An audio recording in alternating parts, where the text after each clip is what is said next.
Welcome to Disarming Leviathan, a podcast designed to equip you to missionally engage American Christian nationalists. For more info on today's guest and our suite of resources, visit disarmingleviathan.com.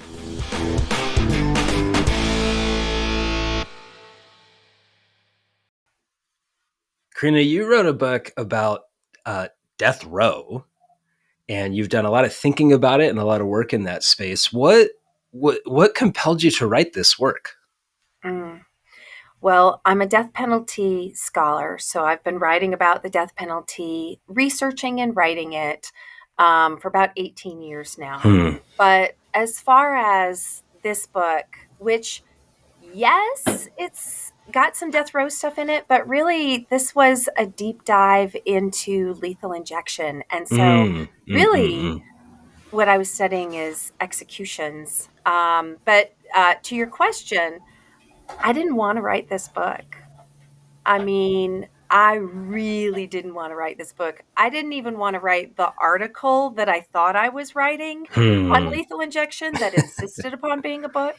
But I got to the end of part 1 and it had 300 footnotes, and I said, oh, it's a book. And I set it down because I did not want to write a book. And a bunch of people were asking me at a conference, what are you working on? And it was really stressful. So I went back up to my hotel room instead of going to the 1:00 session at this conference. And I got on my knees and prayed and said, Lord, you know I don't want to write a book. You know I don't want to write a book on lethal injection. But if I knew this was from you, if I thought this was from you, that would change everything. But Lord, I need you to speak clearly because I am not inclined to do this. And Caleb, I reached over. I was kneeling against the bed. I reached over because the drawer was right there on the side table, see if there was a Gideon's Bible. Sure. Yeah. And there was. And I flipped it open. And the little passage, I actually have it on my bulletin board, so I will read it to you. It was Psalm, literally top left. This is exactly, I didn't have to read down. Like, this is where my eye went. Psalm 45, my heart is overflowing with a good theme. I recite my composition concerning the king. My tongue is the pen of a ready writer. And I said, okay, it looks like I'm going to write a book on lethal injection. So lethal injection, I've heard of this before. If I understand this right, this is one of the, I think, like most frequently used tools that the state uses to put people to death who are in the prison system. Is that correct? Yes. So over the last decade, 98% of all executions are by lethal injection. And it has been the primary execution method for the last 45 years. So as you got into this work, you're already in the field, so you're way more aware of this stuff going into it than I think most of us. What surprised you about this work? Oh my gosh, like so much surprised me. There were so many moments when I'm saying, wait a minute, I'm supposed to be this death penalty expert. How do I not know any of this? Oh, wow. How could I not know this? There's a couple things that are big things that I talk about in the book. So, for example, I thought there was science behind lethal injection. Surely, some guy didn't just make it up off the top of his head. Right. But alas, some guy made it up off the top of his head. So I didn't know that. And that's like made up the cocktail that we inject into people. Oh my goodness. Yes. You want me to tell you about that? Yeah. Like maybe story? just give us Stop right here. Let's but we have other things, but yes. So, lethal injection was devised or invented in 1977.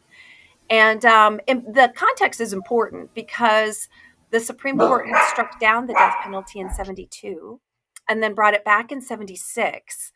And by 77, the country had not seen an execution in 10 years. And legislators were really worried about whether the American public could stomach the sort of grisly execution by electric chair. So they were looking to try something new. Oklahoma legislators think, like, what about death by drugs? A lethal injection. And so they ask around, no medical, no one wants to play, but they get the state medical examiner, Dr. J. Chapman, is game. And he later describes himself as an expert in dead bodies, but not in how to get them that way.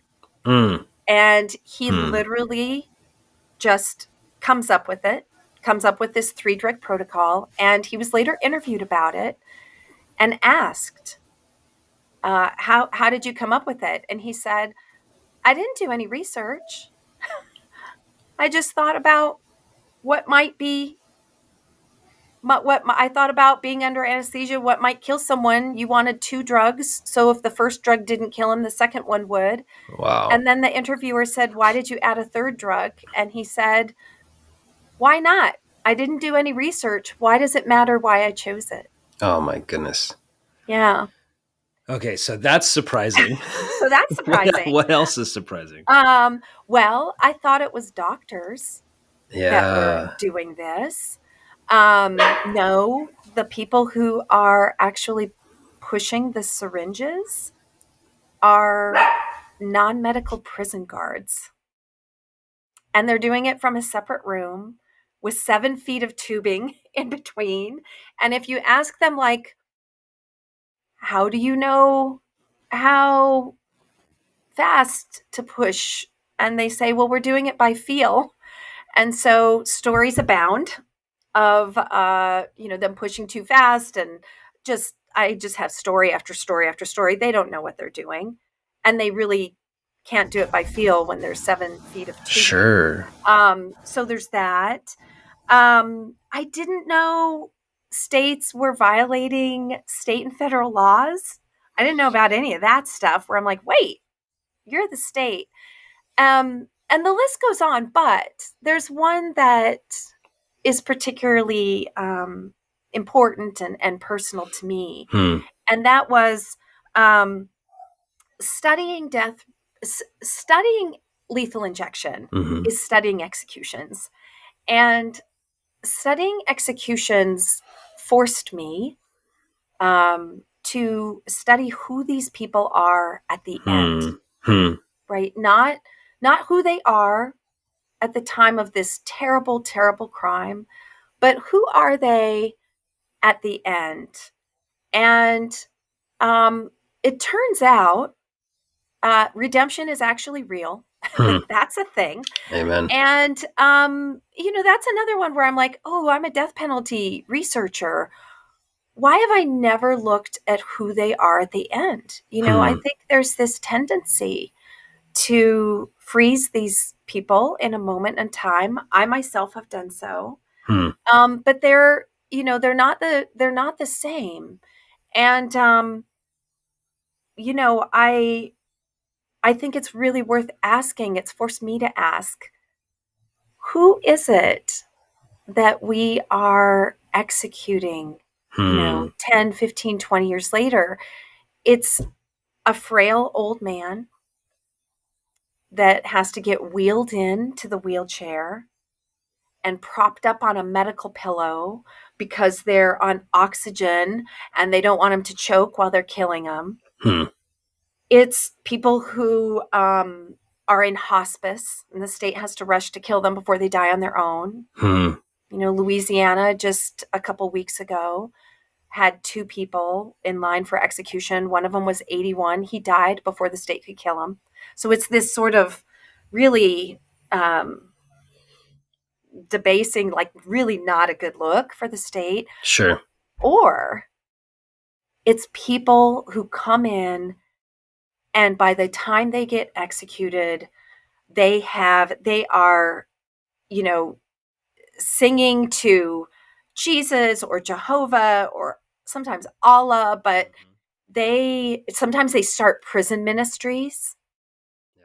But I talk about one case just for your listeners, that as I was writing the epilogue that came across my desk. It's a good illustration. The guy's name was Brian Dorsey. He's in Missouri, and doubles homicide. And I get these Google news alerts. So what comes across my desk is this op-ed written by a senior prison guard that says, "We know he's guilty. Don't do it. Don't, Governor Parsons, please, commute his sentence." And he goes on. So I'm like, that's interesting. So he goes on to say that Brian Dorsey, it's 17 years later, and Brian Dorsey has not only found faith, he lives in the honor dorm of the prison. Now, look, I don't know how you get to be a capital murderer and live in the honor dorm, but he did. And he was the prison barber for over a decade. And so they talk about him and say, look, he cut the hair, not only of all the other prisoners, but by choice of the prison guards, including the 2 wardens. So Caleb, imagine what that looked like. A condemned capital murderer with a pair of scissors and a razor blade at the warden's neck again and again and again. And so I talk about that. And the next line in the epilogue is quoting this guy and this guard. And he says, "He is an excellent barber and a kind and respectful man." And the other thing connected to that is what this does to the people who are being asked to commit the execution, to actually kill in the state's name. Yeah. And so even in the op-ed, the prison official said, if you force us to kill this man that we have come to know and respect and admire, you will damage us. Yeah. But once a death warrant is issued, it's really hard to stop it. The governor did not step in, and the guards that were forced, the guards that came to know him and said he's a changed man, he's not the same person, were then forced to kill him. And so, those are the sorts of things that, I'm a former prosecutor, so I've written about the death penalty for a long time, but I've sort of always kept my emotional distance from the humanity of the people that are actually involved. And now I see humanity in full flower. Yeah. It's really hard not to see it, to unsee it. I can't unsee it. Yeah. So I think for many of us who are not that familiar with the system, how does somebody get assigned to lethal injection? Is it like when they're convicted? Most of us we're watching courtroom dramas on TV or Judge Judy or something. So help educate us on how someone might end up assigned to be what's the word? Killed by lethal, executed by lethal injection. And by the way, the book's title is Secrets of the Killing State. And I originally thought about the executing state. And I decided to go with the killing state because I think we use words that help us separate. And the autopsy says homicide. Wow. Right? It's an intentional killing by a human being of another human being. Yeah. That's what the death penalty is. To your question, so first there would be a trial, and that is where all of the attention really is. That's where most people think the death penalty plays out. And these trials, by the way, are enormously expensive. It costs millions more just to go for the death penalty. And that's not even, right? That's not even if you get it. So in any event, you would go through a capital trial. And part of the reason that it's expensive is because a capital trial is really 2 trials in one. The first part is guilt or innocence. the second part is life or death. And another thing that most people don't know, this isn't something I cover in the book, but every state that has the death penalty has life without parole. And so, I think a lot of people, I've done some research into jurors' attitudes from capital cases, and a lot of times they'll, that they have voted for deaths. They've said, "Well, I don't want this person on the streets," and Sure. it's like they will never, ever, ever get out. They will never get out. That's the question: is life or death? But in any event, that second part of the trial, because the person's life is on the line, involves, that's so long. And they have mitigation specialists that look into, this person's background and how did they become the way they are, not with an eye towards excusing the conduct, but with an eye towards saying, are you the worst of the worst? Or are you someone that really never had a chance from the start?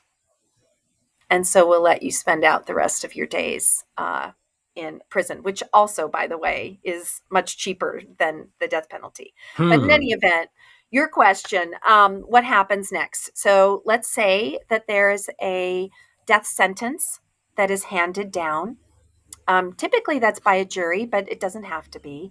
And by the way, every state system is a little different. So I'm painting with a broad brush. Then the person is sent to death row to wait. And they're waiting for appeals to go through. And that takes a lot of time, by the way. So the people, by the time we get to an execution, Brian Dorsey was 17 years. But there are people that have been on death row for 20, 30, 40 years. I think Thomas Creech in Idaho might be one of the two longest serving people on death row. It's 50 years later. Wow. He's not the same person. He's gotten married. Like, all of these things have happened. So in any event, they wait on death row for appeals. And one thing that I think is a misnomer, particularly among those who may, support the death penalty, is they think, well, just hurry up. Like, let's just speed up these appeals. If that's the problem, if you still want to execute your cold-hearted killer and not the nice guy at the end, let's hurry up about this. And the fact of the matter is, you really can't, nor do people who understand what those appeals are doing, nor can it be justified. So we now know, depending upon the state, around 2/3 of all death sentences are reversed on appeal. Wow. And the top two most common reasons are ineffective assistance of counsel and prosecutorial misconduct. What does that mean? Well, yeah, for prosecutorial misconduct, there was a case that recently went all the way to the Supreme Court. This is Richard Glossop in Oklahoma. And I studied the Glossop case because he first went to the Supreme Court on a lethal injection appeal. So I write about the case in my book. But in any event, he maintained from the beginning that he was innocent. He was factually innocent. And he was never the shooter. He was never the person that did the killing. And I can't remember actually whether it was a shooting or some other weapon, but he was not the person who actually did the killing. It was someone else who testified against him and said, Glossop's the one that paid me to do it. Of course, for his testimony, he escaped the death chamber. He got life without parole. So the actual guy who did the killing, he's not going to die for it, but he testifies against Glossop. Glossop's in the middle of his appeals. He's at the very, very end. He's maintained his innocence from the beginning. He's at the very end, so he's litigating the lethal injection, which is, how am I going to be executed? Not whether, but how. That's where the case came across my desk, where I see it. Goes up to the Supreme Court. The Supreme Court says, nah, go right ahead. So he goes back down. He loses in front of the Supreme Court, his lethal injection challenge, goes back down to Oklahoma. And it turns out, the news breaks, that Oklahoma injected the guy before him with the wrong drug. Mm. And then talked about covering it up. So that story breaks. Oklahoma's executions go on hold. Oklahoma officials get pulled before a grand jury. And then there's resignations and early retirements that happen. Mm-hmm. Glossop's case, after years, starts to come back up. And in the meantime, it is discovered that there was massive prosecutorial misconduct, willful prosecutorial misconduct, suggesting that the evidence, and I teach evidence, actual evidence, admissible evidence that the person who actually committed the crime, the murder, which, by the way, was the only evidence against Glossop. The entire case rested on this guy. And there was evidence in the prosecutor's file that the prosecutor knew about, that he was lying on the stand. Didn't disclose it, hid it. So this is like, now you're up to date in the last couple months. So the Attorney General of Oklahoma confesses constitutional error, says, yeah, this guy needs a new trial at the very least. The whole case rested on this guy. We now know that guy had, a bunch of problems and was lying, whatever. But we're confessing constitutional error. And the Oklahoma courts say, too bad, so sad. Procedurally defaulted. You should have figured this out earlier somehow. He goes back up to the United States Supreme Court. And just in the last month or so, the Supreme Court ruled, again, Oklahoma's Attorney General is saying, we're with Glossop. And the court says, yeah, you can't execute this guy. He gets a new trial. But even then, it was only a 5-4 decision. Wow. 4 of those justices were like, yeah, let's go. So, and one might want to ask, well, what do you mean by ineffective assistance of counsel? And that was really a turning point for me as a former prosecutor. When I started studying the death penalty, I came across a case in Texas where it was a capital case. The person had been convicted and sentenced to death. And his claim was, my attorney fell asleep and slept through portions of my trial. Wow. And I was like, no, that doesn't really happen. And shockingly, the attorney did not deny it. I thought, surely you're going to say, no, I was closing my eyes in deep contemplation. Yeah. That's praying. I was, right? Give us something, right? Right. He was like, yeah, I did fall asleep for portions, but I don't think it was very important. And I'll never forget what one of the courts wrote, an initial court. And the court wrote, the Sixth Amendment says you're entitled to an attorney. It doesn't say they have to be awake. Oh, my goodness. And that was a moment for me because I'm a former prosecutor. I grew up in Montana. Montana's not all that different from Texas, And so, I grew up as a death penalty supporter. And I, had a lot of face-to-face contact with victims. I know the agony of victims, and so I had this view of the death penalty, and it was based on certain assumptions, and none of those assumptions are right, and so I always think good people on both sides of the aisle, if they knew this or that about the death penalty, or, this is the point of my book, if they knew what lethal injection really was, they would be shocked. And, at something in that book, something in how this thing actually works would offend their deepest sensibilities and moral convictions. And moreover, there are people who, it seems to me, are later found to be innocent that the state has put to death. Is that the case? Have you discovered that?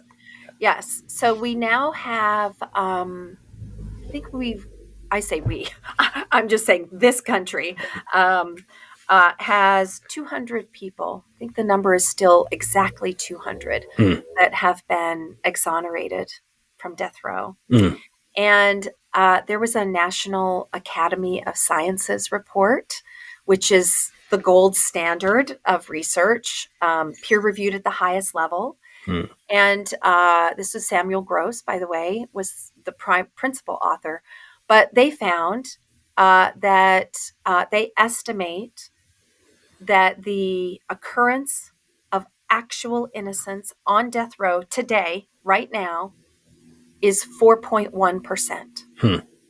So think about that. 1 out of every 25 people right now waiting on death row are factually innocent. And of course, the problem is they're all like, it's me.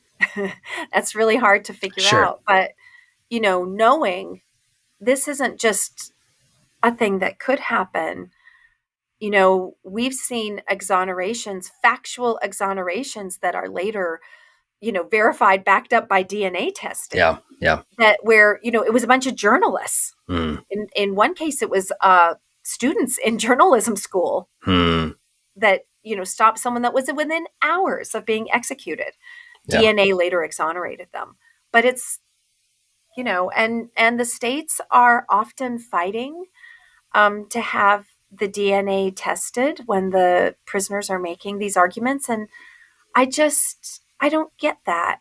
I'm like, why would you fight DNA testing? Like, let's go, right? So America, it seems to me, from at least my very limited understanding, is one of the few industrialized nations that still does capital punishment, at least in this way and to this frequency. What do you think is compelling us to do it? So first, yes, America, the United States, is always one of the top 5 executors in the world. And the company we keep, in case you're interested in the other nations, it's always China, typically Yemen, Saudi Arabia, Iran or Iraq, and the United States. Like, we stand so starkly alone. It's really interesting, and most people don't know that. Actually, European abolitionism is part of the story in Secrets of the Killing State. It's it was like the initial domino that started the lethal injection's fall. But as far as why we have it, I've come to think that actually lethal injection has a lot to do with it. And here's why I say that. Because for most people, the death penalty in this country is an idea, right? It's something that you are for or against. It's, do you support it or do you not support it? Right. And right. So it's like, it's a concept in the abstract that people agree with or don't agree with, oftentimes on tribal lines.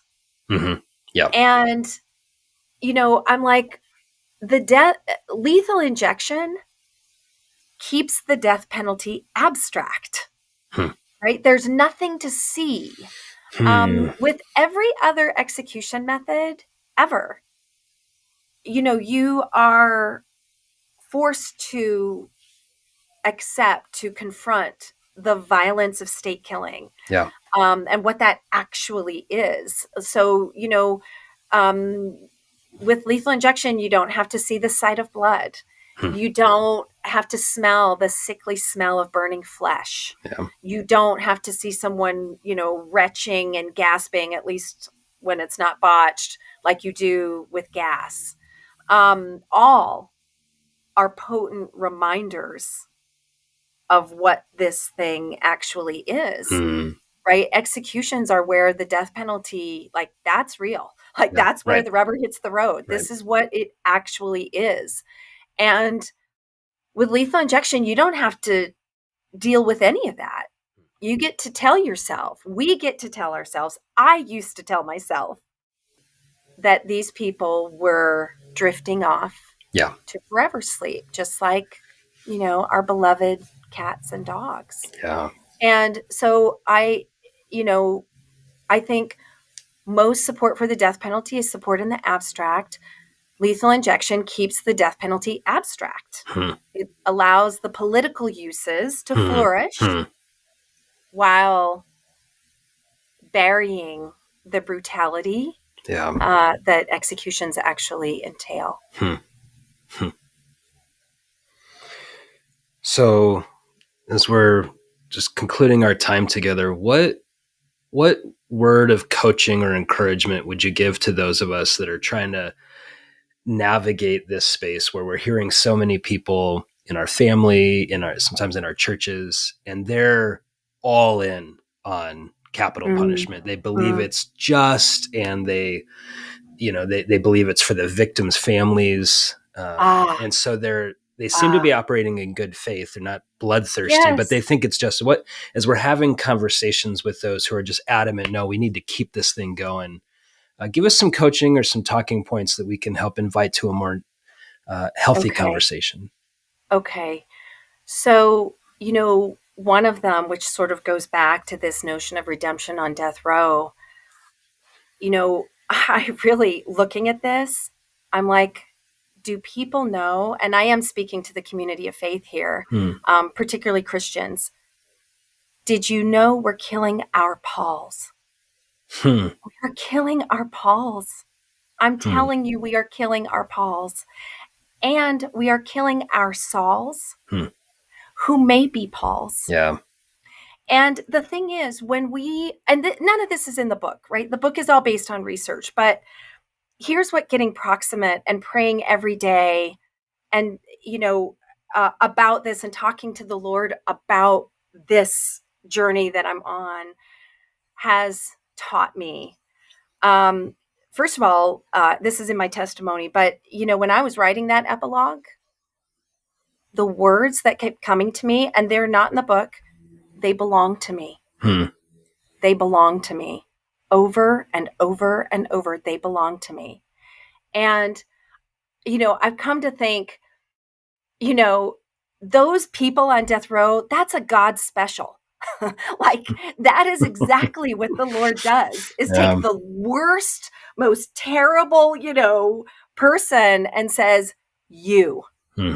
Because the more broken you are, the worse you were, the more powerful your testimony, And so, and I always think, like, if you think that the Lord cannot use a law professor or a condemned capital murderer to do the Lord's work, I got a guy named Saul to talk to you about. I got a guy named Moses to talk to you about. I got a guy named David to talk to you about, right? Like, this is what God does. And the other thing I think about, again, I'm still speaking to, the community of faith, is people think, well, they deserve to die. They shed blood, we want blood. And it's like, but that was one of Jesus's actual things where Jesus was like, you have heard it said. Yeah. But I say, that's not for you. And so it's not one of those places in the Bible where it's like, well, it says this in one place and another. No, Jesus actually pointed to that and said, that's not for you. Yeah. And I think when people say, well, essentially we want blood, I'm like, the blood was already shed. It was shed for me. It was shed for you. So, I think of that. I also think, people talk about the death penalty conversations tend to be, and maybe this could be for the community of faith. It could not be. It's more broad. Yeah. But the conversations around the death penalty tend to be, this person deserves it, right? They deserve death. They don't deserve to live. And it's important to remember that's only half the conversation. That's only half of the equation. Yeah. The other half of the equation is, did the state do what it needs to do to deserve to take that life? Yeah. And, this book, it's not a book where I make an argument and try to convince you I'm right. It is a book where I relentlessly document through storytelling what the state is doing in your name and my name. Mm-hmm. And I trust readers there isn't an argument there. I mean, there sure is. But Right. as I say in the introduction, walk with me. Mm-hmm. Just see for yourself. I trust you. And I want you to come to your own conclusion before you ever come to mine. Yeah. I love that.